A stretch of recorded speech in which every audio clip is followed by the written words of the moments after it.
Taking your first freediving course is a truly transformative experience.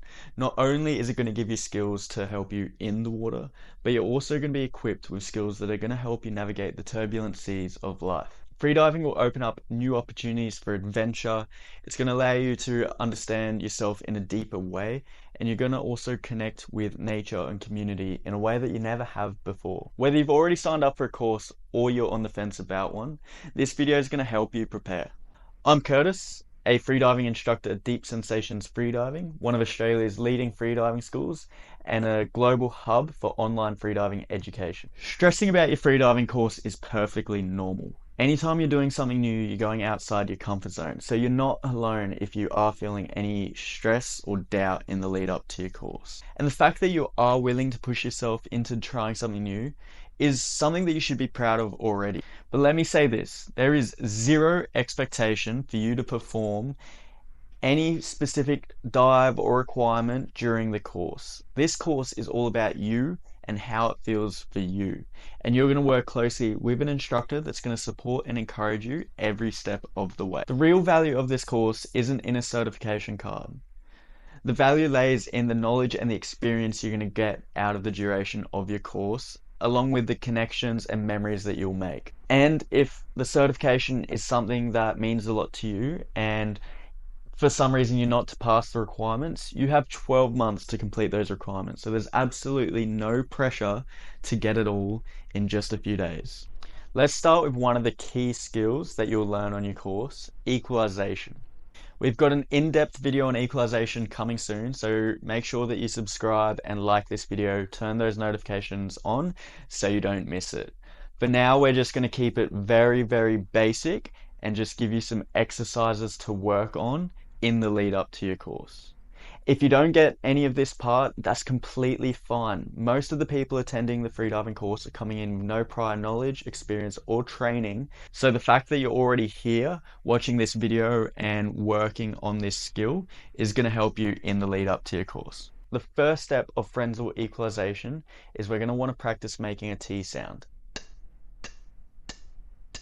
You can see that the larynx is acting as a piston, which is shifting air through the oral cavity. If you look at this graph here, we've got the oral cavity. So as we do a T-lock, air is going to be pushed into the oral cavity. From there, the lock that we make with our tongue is going to block air from traveling anywhere else, but up past the soft palate into the nasal cavity, to which we block our nose, and then air travels into the middle ear, getting the equalization. In your course, we'll go a lot more in depth into how a lot of those mechanics work. But for now, if you just practice these exercises that I'm showing you, it's going to help you on the course. So again, making that T sound. Good. Next, you're going to want to pinch your nose. And as you make the T sound, you're going to try get those nostrils to flare. To build the pressure in the nostrils, what I'm doing, my tongue is in the T sound, and as I build the pressure, I'm lifting the back of the tongue to the roof of the mouth. Another way to think of it is if you sit an ice cube or something soft on the back of your tongue, and you're trying to press it up to the roof of your mouth. So give that a go. You should feel some popping or crackling in the eustachian tubes and the middle ear. The next exercise that we're going to do is you're going to work on applying a more constant pressure. So you're going to once again make that T sound, and now I'm doing the T sound for emphasis. We can start to close the mouth if you're getting that equalization okay. So what I'm going to do, I'm going to make the T sound and then I'll close my mouth. Once I feel the nostrils flare, I'm going to hold the same amount of pressure and try keep one long equalization in the ears. So it'll look like this.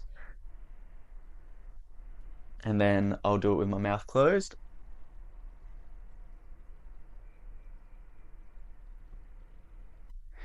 The next exercise we're going to do is we're going to play with different pressures of equalization.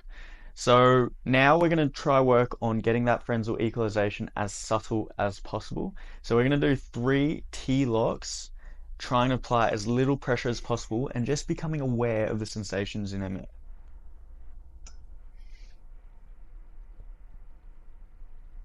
Good. Next, we're going to do the same, but doing it with a normal amount of pressure.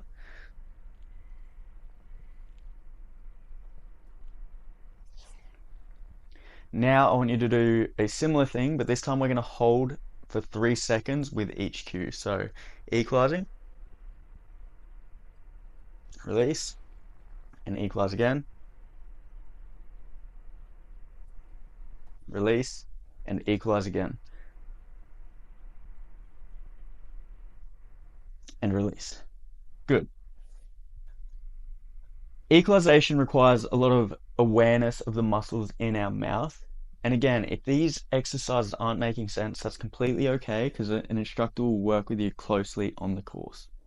What I want you to now do is practice what we call larynx pumps.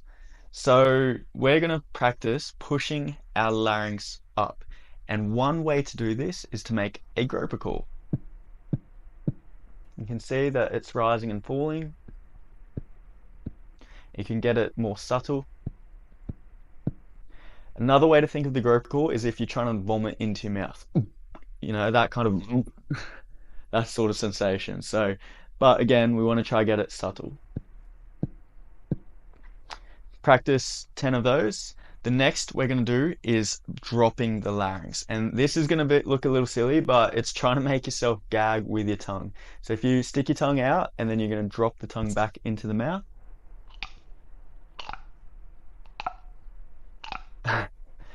And the more you do that, the better your awareness is going to be of controlling the larynx. Now we want to work on awareness of our tongue. Now to build the awareness on the tongue, we're going to stick it out, point it to the sky, and gently roll the tongue back. Okay. With these exercises, that's going to help with the basics of Frenzel. So even if you're not feeling distinct pops, that's okay. Just do some of these little warm-up exercises. And with all of these exercises, it's really important to note, never force an EQ, don't apply too much pressure. You should never feel any pain or discomfort or anything even remotely uncomfortable. We should just be equalizing with just enough pressure to feel a little bit of a pop. Next, I'm going to grab a balloon and show you some exercises that we can do to further work on the control of our soft palate. Here I've got an equalization tool, and all it is a simple device that's just going to restrict the airflow of the balloon out. This one's by Octopus. I'm not sponsored or anything like that. And there's plenty out there. You can check out Molchanovs have one where you can actually adjust the pressure of the air. And we're going to do a few exercises that work on controlling the soft palate and the airflow. So first I'm going to blow this balloon up.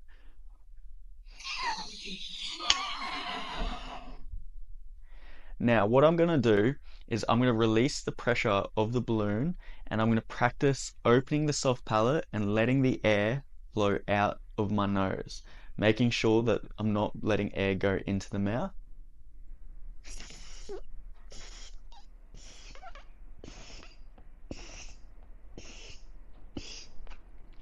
You can see that as I open my soft palate, the air travels out the nose, then I close it off, and then it fills into the cheeks. I open the soft palate and it escapes the nose. Next, I'm going to be sticking the balloon up the nose. It's going to look crazy, but this is one of the best exercises you can do.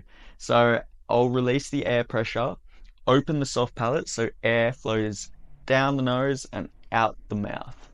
Ready?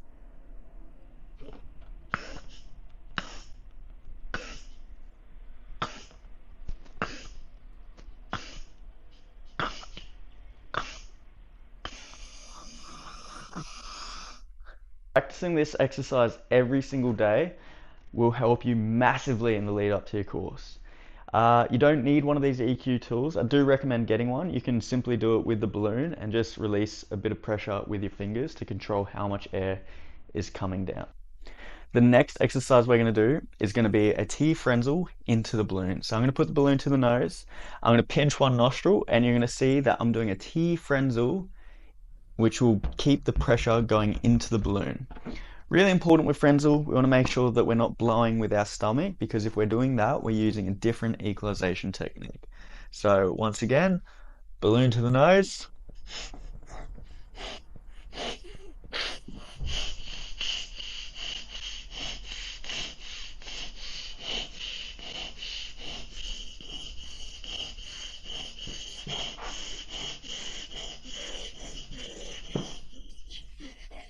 Now, with all of the Frenzel exercises, you might notice that you can do it on land okay, but it can be a little more difficult in the ocean. The reason being is when we are in the water, air wants to travel up through that water column. So by flipping our head upside down, the air wants to travel up. And to get the equalization, we're trying to get the air to go in the opposite direction into our head, which is inverted. So equalization can become more difficult. What you can do is practice some of those exercises, even just simply doing the T frenzels whilst inverted upside down off the edge of a bed or a couch. Next, we're going to talk about how to prepare your body for the freediving course. Having a basic level of swim fitness is going to be hugely advantageous. Having a basic level of swim fitness is going to be hugely advantageous to you because in a freediving course, you're going to be swimming around for extended periods of time. Again, the only prerequisite of this course is to be able to swim 200 meters unassisted. But if you can jump in the pool a few times, do some laps before your course, that's just going to help you feel a lot more confident and prepared. The one thing that's going to really help you is hypercapnic swimming. So that's where you're breathing every several strokes and slowly increasing that. So let's just say you start breathing at every 3 strokes for 50 to 100 meters. Then on the next section, you're going to breathe every 4 strokes, again for 50 to 100 meters. Then every 5 strokes, every 6. If you really want to go up to 7, you can. And then you can even reverse back down if you wish. That's going to help build your CO2 tolerance, which is going to make breath holding more comfortable. Again, you do not need to understand this at this point in time. You'll learn more about this in this course and also in future YouTube videos that we do. One thing that's going to improve your comfort during the course is if you can get in for a snorkel or a fun dive a few times before the lead up. Again, you don't have to have that prior experience, but just getting your body once again familiarized with all the equipment and everything is going to help you on the course. So definitely recommend go out for a fun dive, but please, please, please dive with a buddy. If you're doing any breath holds, you must have a buddy with you at all times. Now let's talk about the day or two prior to your course. We're going to dive into the nutrition, what to eat and drink on the day of, and how you can best set yourself up. The day before a course, I highly recommend hydrating yourself. Having hydration is going to help improve your equalization and your energy levels on the course. When you're dehydrated, it can become a lot more difficult to equalize. Now let's talk about the morning of your freediving course. What should you eat and what should you drink? Again, stay hydrated. Now, on the course, sometimes we have divers come to us saying they've been fasting or not had their coffee. I highly recommend sticking to your normal morning routine. Eat a breakfast that you usually have that feels good in your stomach, whether it be oats, cereal, fruit, eggs, all of those sort of things, because it's not going to impact your breath holding too much. And regardless of what is optimal and not nutrition wise, when the theory session is going to take place for a couple of hours before you do any breath holds anyway, you're going to want to have a nice full belly. So I definitely recommend having a food and a coffee, and it's not going to impact your performance too much. So that's all for today's video. Good luck on your freediving journey. I hope you found this useful. Remember, if you have any questions or concerns, just get in touch with your freediving instructor or freediving center, and they will be there to help you every step on the way. Good luck with your freediving journey, and hopefully see you in the water sometime. Don't forget to like, subscribe, and share, and I'll see you all in the next video.